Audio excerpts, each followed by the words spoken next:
Right, Shalom. First, I'd like to give all praises unto Yahweh, Bahasham Yahweh Shai, and double honors unto the apostles and elders of GreatMillStone, and honors to you brothers out there in the highways and the byways teaching this word in all sincerity and in truth. And I just want to do this video. Lord will it be edifying for those of you who want to, evolve, who want to broaden your understanding of these scriptures.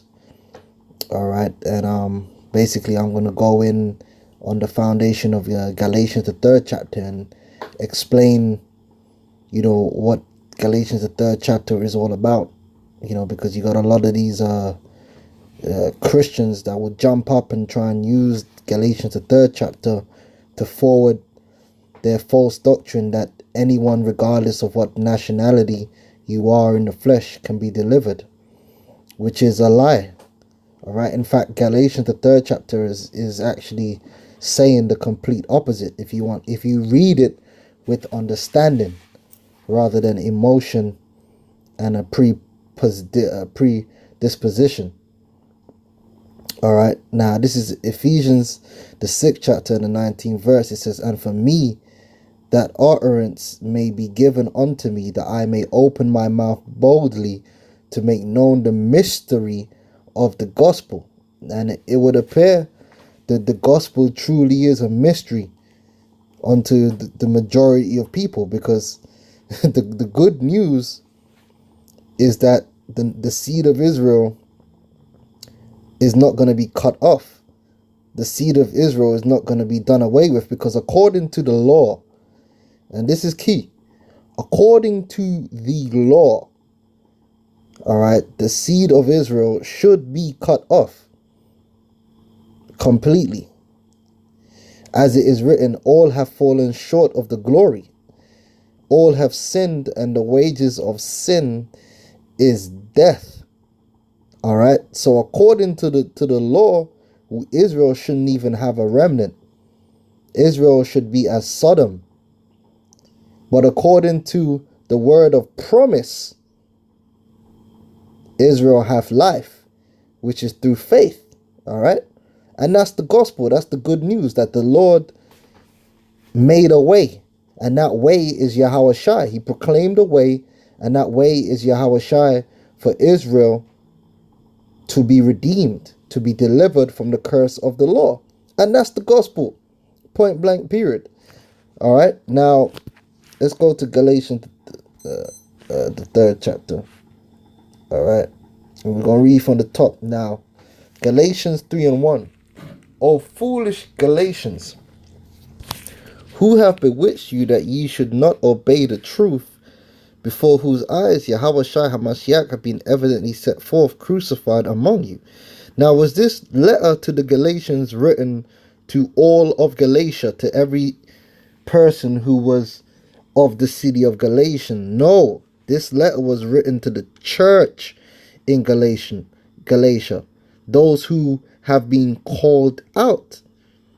Now, I'm going to show you who it is that was called out in Galatia. "This only would I learn of you. Received ye the Spirit by the works of the law, or by the hearing of faith?" Now, the reason Paul is saying that is because these Galatians, to the most part, because you would have had Jews that were living in Galatia that believed. Okay, and when I say Jews, I mean those who acknowledged that they were Israelites of the tribe of Judah, Benjamin, and Levi, and they kept the law, statutes, commandments to a certain degree. They traveled to Jerusalem 3 times a year, etc., etc. But then you would have had Israelites who were the product of the Hellenistic period, who were completely ignorant of the law and were completely given onto the ways of the heathen. So that's why Paul was saying to them, look, did you receive this gospel because you kept the law? Because no, because Paul knew full well that these people, to the majority that were in Galatia, were Hellenists. These people had been born and bred in the way of wickedness, in the way of the heathen, which is adverse to the law. So evidently it was not of the law why they received the truth. It was of the Spirit. It was of the hearing of faith, because they heard the words of the men of the Lord, and they believed. They were given the special gift of faith. It says, are you so foolish, having begun in the Spirit? Are you now made perfect by the flesh? Because the truth of the matter is that we cannot be made perfect by the law. We're going to be made perfect by our faith, because our faith in Yahweh Shai is ultimately what's going to deliver us into perfection, that new covenant. It says, have ye suffered so many things in vain, if it be yet in vain? He therefore that ministereth to you the Spirit, and worketh miracles among you, doeth he by the works of the law, or by the hearing of faith? Because Yahweh Shai himself said, if you have faith as the mustard seed, you can move mountains. All right. The key ingredient is faith, belief in the power of Yahweh Ba'Shem Yahweh Shai, and belief in his word. All right. He therefore, even as Abraham believed God, and it was accounted to him for righteousness. All right. Now, he mentioned Abraham because the whole promise and covenant, which rests with the sons of God, the Israelites, goes back to Abraham. That's the beginning. On this side of the flood, it goes back to Abraham, which Abraham was a descendant of Noah, right? But when we speak about the fathers of the promise, it begins with Abraham. So let's go through the scriptures and have some understanding here. All right, what was it that Abraham had faith in? Let's go back to the book of Genesis, 12th chapter, first verse. Oh, why am I in Numbers?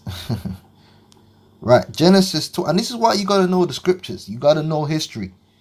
Right? If you don't know the scriptures, and you have to have a good general understanding of the history of these scriptures. All right, and if you don't, you better start getting to know, because otherwise you're not going to understand what's going on in the New Testament if you don't know the history of Abraham, Isaac, and Jacob. All right, see, with these Christians, what they do is they like to be ignorant of what was written aforetime. We're not going to play that game. Genesis 12:1 says, now the Lord had said unto Abram. Now before Abraham was called Abraham, he was called Abram. Get thee out of thy country, and from thy kindred, and from thy father's house, unto a land that I will shew thee, and I will make of thee a great nation. So there was going to be a great nation that was going to come out of Abraham. And I will bless thee, and make thy name great, and thou shalt be a blessing. And I will bless them that bless thee. Now understand this. The Lord said unto Abraham that he was going to bless them that bless thee. All right. And curse them that curseth thee. And in thee shall all the families of the earth be blessed. Right.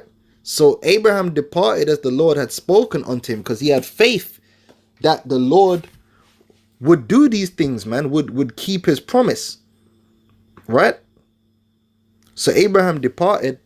We've got to read down to the 7th verse. So Abraham departed as the Lord had spoken unto him, and Lot went with him, and Abram was 75 years old when he departed out of Haran. And the Lord never made a covenant with Lot concerning Lot and his seed.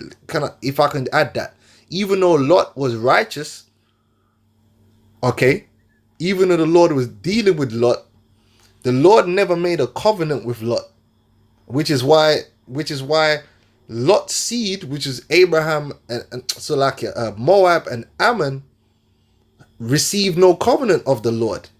But the Lord made a covenant with Abraham. All right. So Abraham departed as the Lord had spoken unto him, and Lot went with him. And Abraham was 75 years old when he departed out of Haran. And Abraham took Sarai his wife, and Lot his brother's son, and all their substance that they had gathered, and the souls, because Abraham had servants that they had gotten in Haran, and they went forth to go into the land of Canaan, and into the land of Canaan they came, because at that time the land of Israel was being inhabited primarily by the Canaanites, and part of it was being inhabited by the Mizraim, the Philistines. Okay. And Abraham passed through the land onto the place of Sichem, onto the plain of Moreh, and the Canaanite was then in the land. And the Lord appeared unto Abraham and said, unto thy seed will I give this land. And there builded he an altar unto the Lord who appeared unto him. So the Lord made a promise unto Abraham. He made promises unto Abraham, and these promises were going to be fulfilled in his seed. All right. So from there, let's get Genesis 17, 1 to 21. All right. And I apologize. This ain't no quick hit 3-minute video, but sometimes you got to do a lot of reading to flesh out the point. All right. Not everything can be, crash, bang, wallop. Wham, bam, thank you, ma'am. Sometimes you got to go in a little bit. So, but if you want to get it, you're going to invest the time. Genesis 17, just like I had to. Like the Apostle Paul was speaking about, man. You first come into this truth, you go into overdrive, man. You eating all day like a baby. You literally like a baby, man. You sleep, shit, and you eat. You know what I'm saying? And when I say eat, meaning you studying these scriptures, man. So you got to put in work, man, to build your foundation in this thing. It's guys that don't do that end up all shaky, because they ain't really got it like that. They're faking the funk. All right. You got to put in the work while you're a young man, while you got the energy. All right, Genesis 17, 1 to 21. Let's read. And when Abraham was 90 years old and 9, the Lord, so after all this time, Abraham never gave up. He never gave up on the promise the Lord gave him. He's still going in the belief, right? The Lord appeared to Abraham and said unto him, I am Almighty God, and walk before me and be thou perfect. And I will make my covenant between me and thee, and will multiply thee exceedingly. And Abraham fell on his face, and God talked with him, saying, As for me, behold, my covenant is with thee, and thou shalt be a father of many nations. Neither shall thy name be any more called Abram, but thy name shall be Abraham, for a father of many nations have I made thee. And I will make thee exceeding fruitful, and will make nations of thee, and kings shall come out of thee. And the kings are the Israelites, okay? Because the Israelites are the rulers of the earth. And I will establish my covenant between me and thee and thy seed after thee in their generations. You know what that means? In their generations, meaning from son to son to son to son. The Lord was going to establish that covenant that he had made with Abraham. All the promises that we have just heard, that we read afore, would be established between Abraham in accordance with the lineage, according to the flesh, right? According to the generations, which means that there is a generation today which is of Abraham, which is entitled to this inheritance. Okay, you see, these people will have you believe, oh, there are no Israelites, there are no Edomites. No, these nations still exist, just like the generation that the scriptures is talking about here. These generations didn't stop. Otherwise, that would make the Most High a liar. The generations of Israel continues. I'm jumping the gun, but said, for an everlasting covenant to be a God unto thee and to thy seed after thee. So the Most High would forever be the God of Abraham and his seed after him, from generation to generation. All right. And I will give unto thee and to thy seed after thee the land wherein thou art a stranger, meaning that the land is the Holy Land, Israel. So that land would be the inheritance of the seed that the Most High is talking about regarding Abraham. All the land of Canaan for an everlasting possession, and I will be their God. So the Lord, he would be the God of that people, of that seed. All right, going back to the promise that was given unto Abraham. All right, let's move on.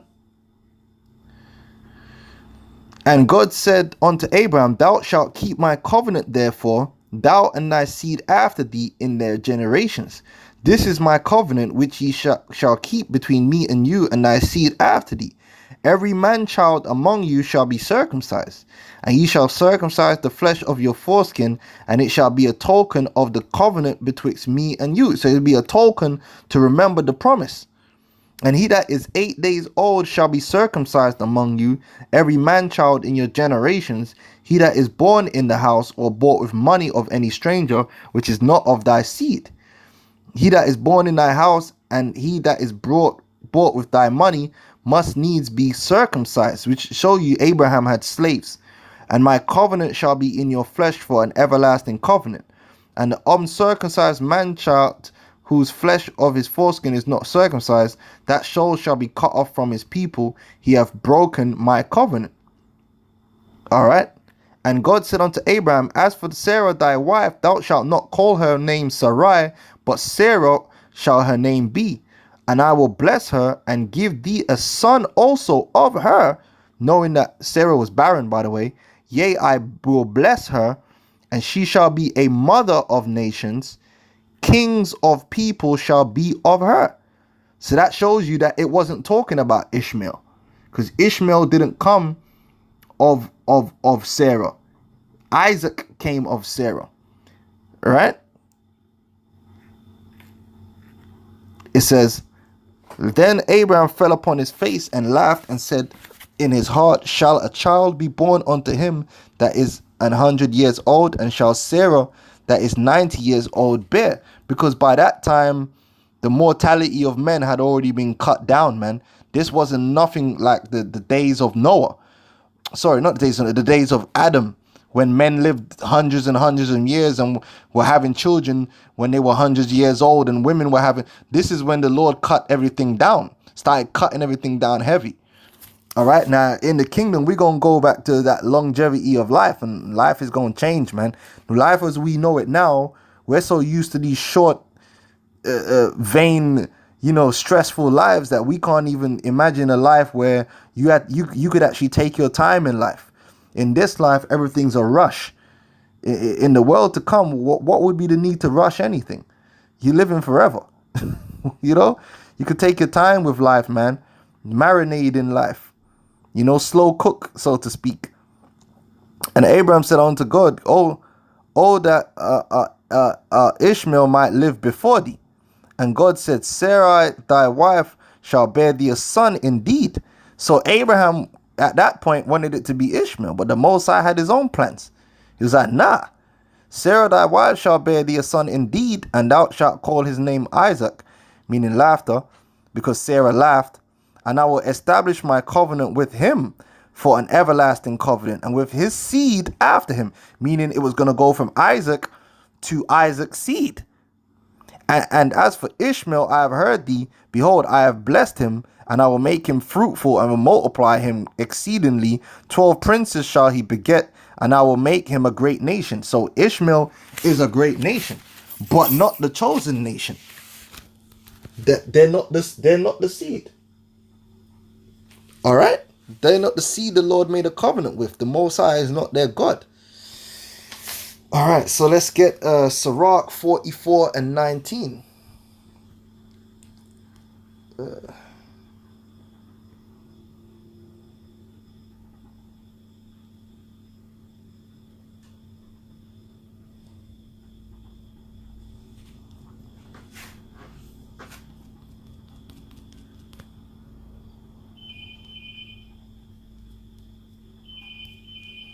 Sirach 44, which is a good summary of the history of Israel from I think about Sirach 43 onwards. Sirach 44 and 19. It says, Abraham was a great father of many people. In glory there was none like unto him, who kept the law of the Most High and was in covenant with him. He established the covenant in his flesh, the circumcision, and when he was proved, he was found faithful. Because without faith, it is impossible to please the Most High. Faith is the key ingredient. Therefore, he assured him by an oath. The Lord made an oath with Abraham. Remember this. The Lord made a promise to Abraham that he would bless the nations in his seed and that he would multiply him as the dust of the earth. That's that seed. And exalt his seed as the stars and cause them to inherit from sea to sea and from the river unto the utmost part of the land.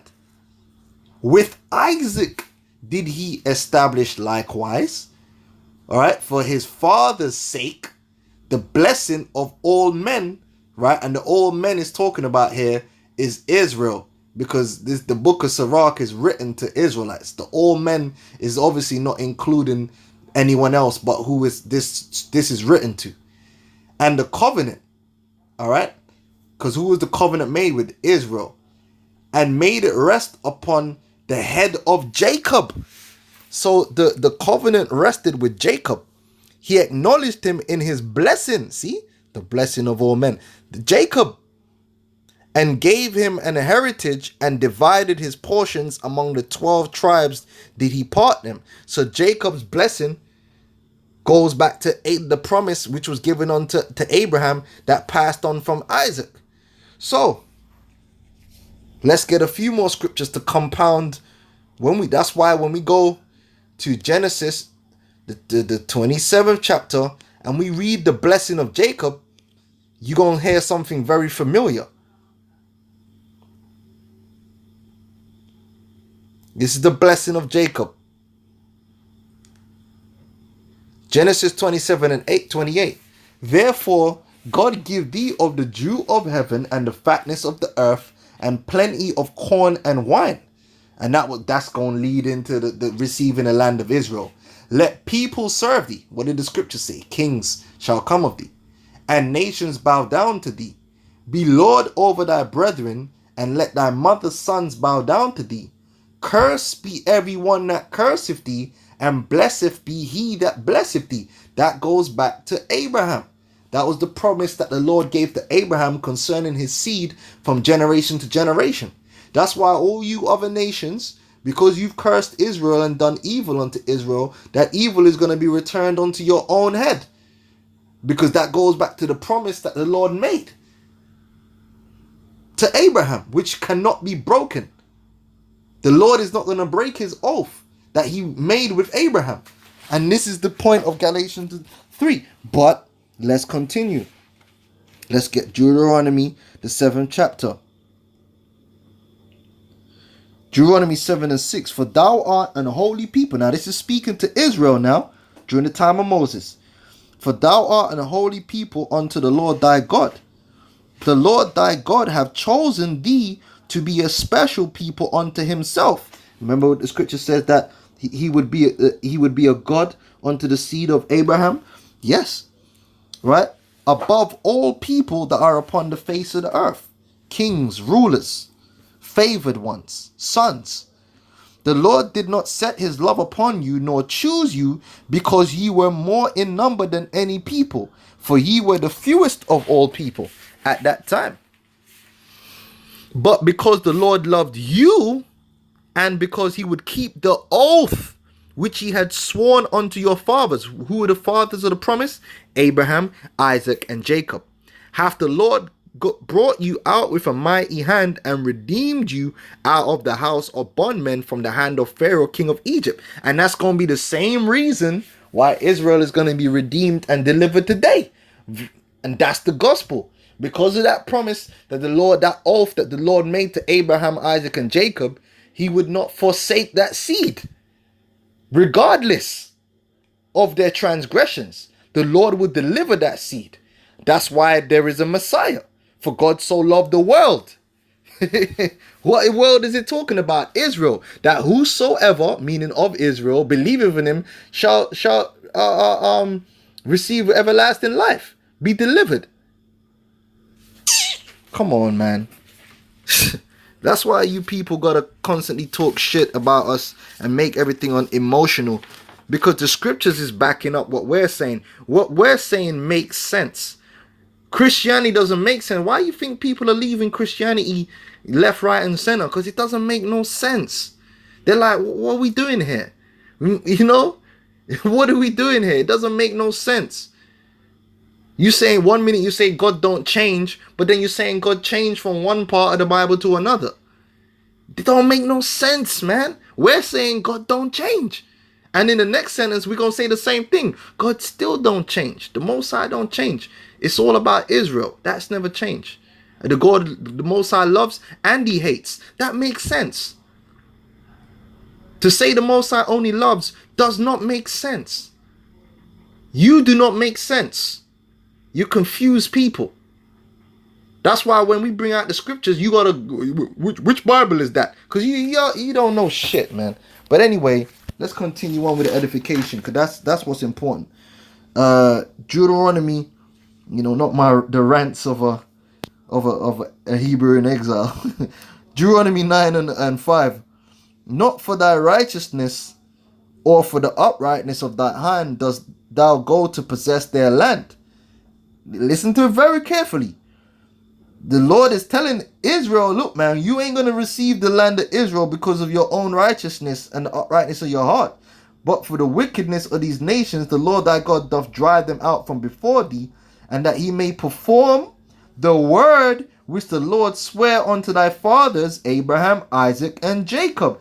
Again, the Lord is fulfilling his promise, because the Most High is a man of his word. He's a man that he is not a man, Salakia. He is not a man that he should lie. He made a promise to Abraham, Isaac, and Jacob, and he gonna keep that promise. Let's get Deuteronomy 29 and 13. That's the only reason why Israel ain't been wiped out of the face of the planet to this very day. Because the Lord is gonna keep his promise concerning that seed. And he provided a way. Deuteronomy 29 and 13. That he may establish thee today for a people unto himself, and that he may be unto thee a God, as he have said unto thee, and as he have sworn unto thy fathers, to Abraham, to Isaac, and to Jacob. So here it is. The Lord's always talking about keeping his oath to Abraham, Isaac, and Jacob, and that established itself in the seed which was in the promise. But here we're meant to believe all of a sudden the Lord don't want to keep that oath and that promise no more. Now it's just everyone. You people. That's why you people, man. You're gonna get smacked with the backhand of dissatisfaction by the Lord, man. You're gonna get smacked. And when the Most High smack with his backhand, man, it ain't like how man do. It's some real terrible evisceration type terroristic behavior the Most High deal with, man. Rifle behavior. That's how the Most High gonna deal with you people, man. You, especially you Israelites that are boneheaded. Alright? Coming up thinking you prolific. You're not prolific. Alright? We ain't gotta get excited. We ain't gotta get... Look, man, we just bring out the scriptures and let the scriptures speak. And you get cut. You get vanquished. Alright? Let's get Deuteronomy, alright, 30 and 20. We're not afraid of these scriptures, man. That's why we could jump around the scriptures, and any page we land on is gonna back us up, man. That's why you get hurt. That Hebrew hopscotch got you all messed up, because we could do what you can't do. We go anywhere in the scriptures, man, at any given time, and it's gonna back up our whole doctrine, because our doctrine is of the word. Your doctrine ain't of the Bible. Your doctrine is of emotion and your own will, of your belly. Deuteronomy 30 and 20. It says, that thou mayest love the Lord thy God, and that thou mayest obey his voice, and that thou mayest cleave unto him, for he is thy life and the length of thy days, that thou mayest dwell in the land which the Lord sware unto thy fathers, to Abraham, to Isaac, and to Jacob, to give them. Okay, so let's just bounce back over to Galatians, because we're going to get more. Let me see if is there more.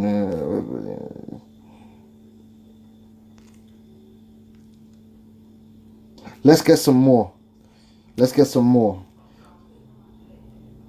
Psalms 105.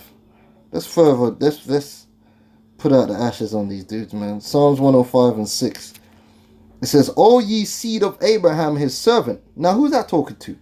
Who is this talking to? Ye children of Jacob his chosen. The seed of Abraham, his servant, is the children of Jacob, his chosen. Right? The children of Jacob are the seed of Abraham, according to the flesh. Alright? He is the Lord our God. His judgments are in the earth. He hath remembered his covenant forever. The word which he commanded to 1,000 generations, which covenant he made with Abraham, and his oath unto Isaac, and confirmed the same unto Jacob for a law, and to Israel for an everlasting covenant, saying unto thee, I will give the land of Canaan, the lot of your inheritance. All right. Now, and then it was going to go into how the Lord did his thing. You know, blessed them, gave in, but Jake went off according to the law. So the Lord had to bring them curses. But what you're going to learn is, just because Israel couldn't keep the law, does that mean that the Lord isn't going to keep his promise? No. Let's come down to verse 42. For he remembered his holy promise and Abraham his servant, and he brought forth his people with joy and his chosen with gladness, and gave them the lands of the heathen, and they inherited the labor of the people. You understand that Israel did all kind of wickedness in the wilderness, but the Lord had mercy on them and delivered them into the land because of the oath and the promise. But then when Israel went into the land, they did wickedness. So the Lord, according to the curses, spewed them out of the land. But then the Lord prepared a way for Israel to return, and that way is Yahweh Shai, man. That's the gospel. The Lord prepared a way for Israel to return so that the oath could be fulfilled. Let's go to Galatians. Oh no, before I do that, man, I'm jumping ahead again. Isaiah 41 and 8.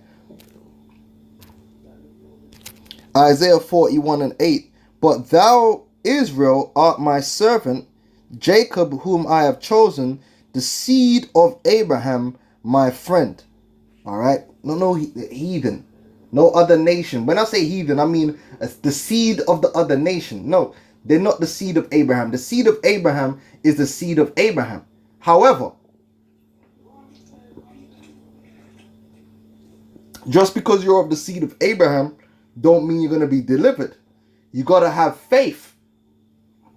You got to believe in Yahweh Shai, because he is the one. Yahweh Shai is the one who embodied the oath.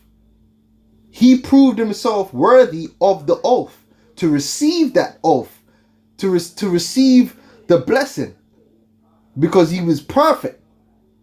And then through Yahweh Shai is how we, through belief in him, are going to inherit the things of that oath, being joint heirs, because we are also eligible being Israelites. So through faith, we going to enter in with Yahweh Shai.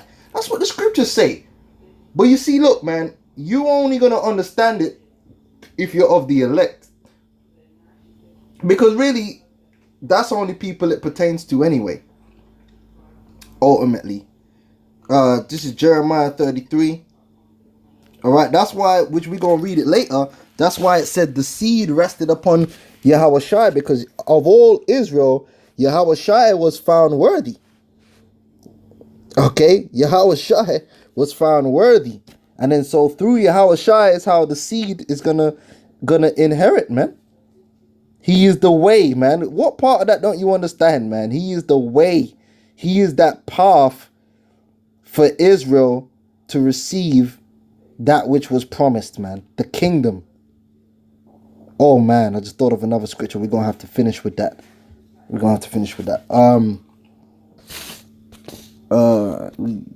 Which you got guys saying the Lord never quoted from the Apocrypha. The Lord did quote from the Apocrypha, man.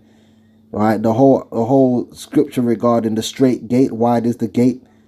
That's an allusion to the to what was said in the Apocrypha, man. Dummies. But anyway, Deuteronomy 33. We're gonna start from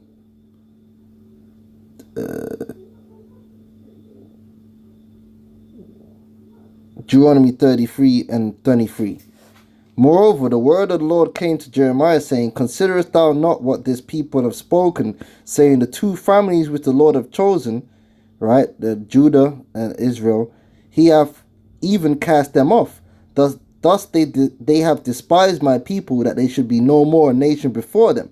Right? Because Jacob, Israel, went off, man. So the Lord jacked Israel up.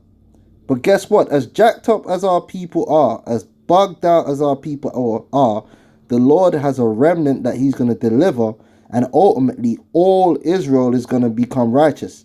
See, the state you see our people in today is the lowest we are ever going to be. In the kingdom, all Israel, the Israelite man, the Israelite woman, are going to be nothing more than the complete image of perfection, which is our Father in heaven, man. Perfect. You know, 100% HP. Perfect. We're going to be a perfect people, and rightfully so. Because that's what our Father in heaven demands.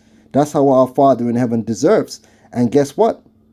The Lord himself is the one that have spoken that we are going to be made perfect. So it's going to happen through Yahweh Shai and the new covenant. Okay, because under the old covenant, we couldn't be, that was made with Israel by Moses. That covenant couldn't make us perfect. The new covenant makes us perfect, that we may receive the blessings of Abraham, Isaac, and Jacob, and the promises. Thus saith the Lord, if my covenant be not with day and night, and if I have not appointed the ordinances of heaven and earth, then will I, the ways of nature, basically the laws of this world that make this world operate, is all governed by the Most High. The sky being blue at times and red. Everything that the Esau calls science, that makes everything work. All right, apples fall from trees and stuff like that. That's all set up by the Most High. But that's set up for the purpose of Israel. The whole world was created for our sakes. So if the Lord do away with Israel, the Lord gonna do away with the whole universe. The whole universe will go back into darkness, man. To go back into being nothing. Because what was the purpose of the universe in the first place? For his sons. So if the sons don't exist, then what's the use of the universe existing? If the Lord cast away his sons, how much more, say, would he cast away the universe? Come on, man. Then will I cast away the seed of Jacob and David my servant, so that I will not take any of his seed to be rulers over the seed of Abraham, Isaac, and Jacob. For I will cause their captivity to return and have mercy on them. And that's what's going to happen. Through Yahweh Shai, the Lord's going to cause Israel to come out of captivity, man. That's why Yahweh Shai said he came to set the captives free. I mean, what the hell is wrong with you people, man? Yeah, I'm talking like that, man. Because you know what, man? It's 2018, man. And we're not here to baby you and we're going to be gentle. But come on, man. We're not here to make you feel comfortable in your ignorance and your stupidity, man. Time for you to take this thing seriously, man. Come on. You better start reading them scriptures, man. You better start putting 2 and 2 together out here, man. Otherwise, you're going to end up blasted, man. You're going to end up fried, man. All right. Where we got? Oh, okay, I got a couple more scriptures, then we're going to jump back. Micah 7:20 says this. It says, thou wilt perform the truth to Jacob. To who? To Jacob. And the mercy to Abraham. All right. What mercy is the Lord doing to Abraham? He's going to keep his promise, man. Which thou hast sworn unto our fathers from the days of old. And so you already know I got to quickly get Luke 1:68. Luke 1:68, man. Which you can't get around this, man. It says, blessed be the Lord God of Israel, for he hath visited and redeemed his people, and have raised up a horn of salvation for us in the house of his servant David, as he spake by the mouth of his holy prophets, which have been since the world begun, that we, the Israelites, we, his people, that we should be saved from our enemies and from the hand of all that hate us, to perform the mercy promised to our fathers, and to remember his holy covenant, the oath which he sware to our father Abraham. What we just been reading about, that he would grant unto us that we being delivered out of the hand of our enemies. Why are we in the hand of our enemies? It's the curse of the law. Might serve him without fear, in holiness and righteousness before him all the days of our life. That's the New Testament. We're going to be made perfect. We're going to keep the laws in perfection. We're going to be perfect in faith. We're going to be perfect in thought, word, and deed, and in faith. That's the New Testament. And thou shalt, okay, that's the point. Well, and thou child shalt be called the prophet of the highest, for thou shalt go before the face of the Lord to prepare his ways, to give knowledge of salvation unto his people by the remission of their sins, through the tender mercy of our God, whereby the day spring from on high have visited us, to give light to them that sit in darkness, because our people were in darkness, are in darkness, and in the shadow of death. The wages of sin is death. Okay, so we were in sin, to guide our feet into the way of peace. Peace with who? Peace with the Father, right? And the child grew and waxed strong in the spirit, and was in the deserts till the day of his showing unto Israel. And that was John the Baptist.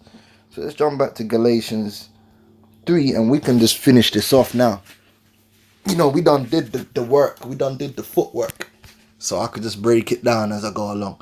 All right. Now ye therefore that they which are of faith, the same are the children of Abraham.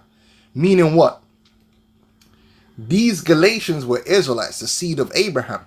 But you to fulfill this, to be in the seed of Abraham, you got to do the works of Abraham, which were the works of faith. And that's what you don't understand. Yeah? You don't understand that. You think what he's saying was you got a bunch of Edomites and Elamites and they had faith, so they became the seed of Abraham. No. The seed of Abraham that the Lord promised Abraham that he was dealing with is the same seed today. That seed that doesn't change. It's the same seed. The Lord didn't change who the seed is and remix and refix. That seed is the nation of Israel. But through unbelief and the hardness of their hearts, they fell. So the Lord, through faith, they shall rise. They shall be. All right. Know ye therefore that they which are of faith are the same are the children of Abraham. And the scripture foreseeing that God would justify the heathen through faith. Now, who are the heathen that are being justified through faith? These are the Israelites that are scattered among the heathen. Preach before the gospel unto Abraham, saying, in thee shall all nations be blessed. Because you got Israelites scattered among all these different nations. So then they which be of faith are blessed with faithful Abraham. In order for them to receive the blessings which came unto Abraham, they're going to have faith in Yahweh Shai to receive redemption of sins, that they may be delivered from the curse of the law. You see? And the next scripture is what's going to break the whole thing down. For as many as are of the works of the law are under the curse. For it is written, cursed is everyone that continueth not in all things which are written in the book of the law to do them. Who was this regarding? What people made this covenant? The Israelites. It proves that the heathen that he's talking about, the Galatians that he's talking to, because they are included in being cursed under the law, they have to be Israelites, because only the curses of the law would be a sign unto the seed of Israel. Because the Lord made a covenant with the seed of Israel and with the blessings and the curses. It says, So then they which be of faith are blessed with the faithful Abraham. For as many as are of the works of the law are under the curse. For it is written, cursed is everyone that continueth not in all things which are written in the book of the law to do them. But that no man is justified by the law in the sight of God, it is evident, for the just shall live by faith. And the law is not of faith, but the man that doeth them shall live in them. Yahushua hath redeemed us from the curse of the law. Who was under the curse of the law? Deuteronomy 20th chapter. Israelites. So the Galatians Paul was speaking to were under the curse of the law because they were Israelites. Now they were brought from under that curse through Yahushua. All right, this does not apply to heathens, because heathens were not given the law. They were not. The Lord never made a covenant with the heathen through the law.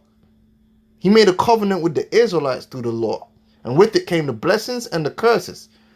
It says that the blessing of Abraham might come on the Gentiles through Yahushua Mashiach. Ooh, the Gentiles. Yeah, the Israelites that were scattered among the Gentiles, that we might receive the promise of the Spirit through faith. Brethren, I speak after the manner of men, though it be but a man's covenant, yet if it be confirmed, no man disannulleth or addeth thereto, which is what you guys are trying to do, because the Lord never made any covenants with the other nations, man. You're trying to add heathens into the covenant that don't belong there. Now to Abraham and his seed were the promises made. He saith not unto seeds as of many, but as of one, and to thy seed, which is Yahushua, because he is the firstborn of death, man. And this I say, that the covenant that was confirmed before God in Yahushua, the law, which is 430 years after, cannot disannul that it should make the promise of none effect. What does that mean? What does that mean? If you don't understand, listen, what that means is, just because Israel, the seed of Israel, could not keep the law, yeah, does not mean that the Lord was going to basically give up on his promise to Abraham. So therefore, the Lord had to provide a way for Israel to still receive the promise. And that way is Yahushua, because through Yahushua, we receive forgiveness of sins. And then through Yahushua, a new covenant is established whereby we shall keep the law perfectly. And therefore, we're going to receive the promises that were made unto Abraham, Isaac, and Jacob. It's that simple. We being the seed that the promise was concerning. Come on, man. It says, for if the inheritance be of the law, it is no more of promise. Meaning that it was never meant to be the law that afforded us the promise. The promise was the promise. So the Lord ain't going to break his promise, man. All right. That it should make the promise of none effect. For if the inheritance be of the law, it is no more of promise, but God gave it to Abraham by promise. You understand? He gave it to Abraham by promise. And the Lord is going to keep that promise with that same seed through Yahushua, beginning with the elect of that seed who are going to receive it through faith. Come on. Shalom.